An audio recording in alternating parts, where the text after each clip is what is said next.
জওহরলাল নেহেরু ভারতের প্রথম প্রধানমন্ত্রী। তার জন্ম আজকের দিনে অর্থাৎ 14ই নভেম্বর 1898 সালে। তার মৃত্যু হয়েছিল 27শে মে 1964 সালে। ভারতীয় জাতীয় কংগ্রেসের রাজনীতিবিদ হিসাবে তার দূরদর্শিতার পরিচয় পাওয়া যায়। ভারতের স্বাধীনতা আন্দোলনের অন্যতম প্রধান নেতা এবং স্বাধীন ভারতের প্রধানমন্ত্রী এই জওহরলাল নেহেরু। দূরদৃষ্টি সম্পন্ন আশীর্বাদ পণ্ডিত এবং বিশিষ্ট কূটনীতিবিদ ছিলেন তিনি। সেই কারণেই প্রথম ভারতীয় হিসাবে প্রধানমন্ত্রীর আসন অলঙ্কৃত করেছিলেন। লেখক হিসাবেও তার বিশেষ সাহিত্যবোধের পরিচয় পাওয়া যায়। তিনি একটি আত্মজীবনী,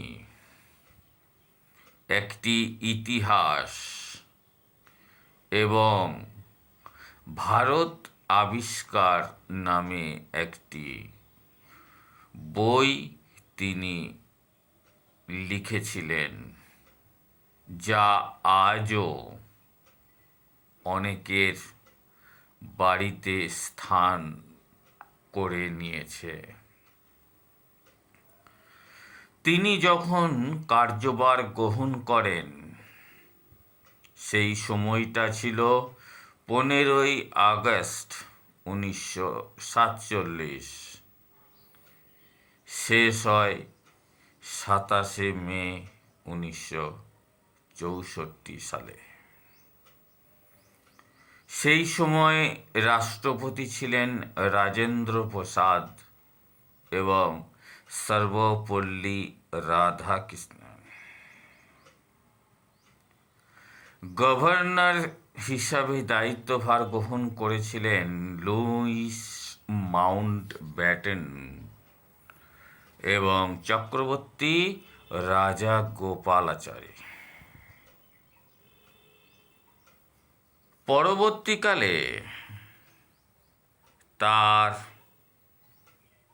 মৃত্যুর পর তার যোগ্যতম কন্যা ইন্দিরা গান্ধী ভারতের প্রধানমন্ত্রী হিসাবে কার্যভার গ্রহণ করেন। শুধু ইন্দিরা গান্ধী নয়, তার পুত্র রাজীব গান্ধী তিনিও দায়িত্বভার গ্রহণ করেছিলেন ভারতীয় প্রধানমন্ত্রী হিসাবে।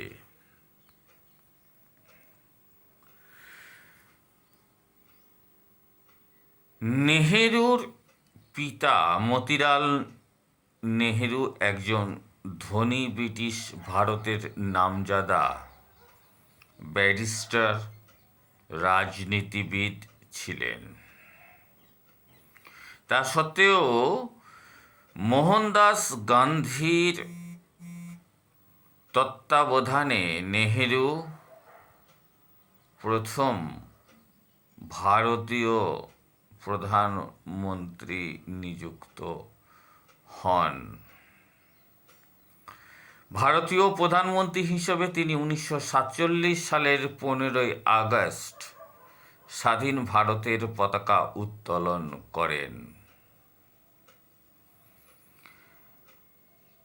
যা ভারতবর্ষের ইতিহাসে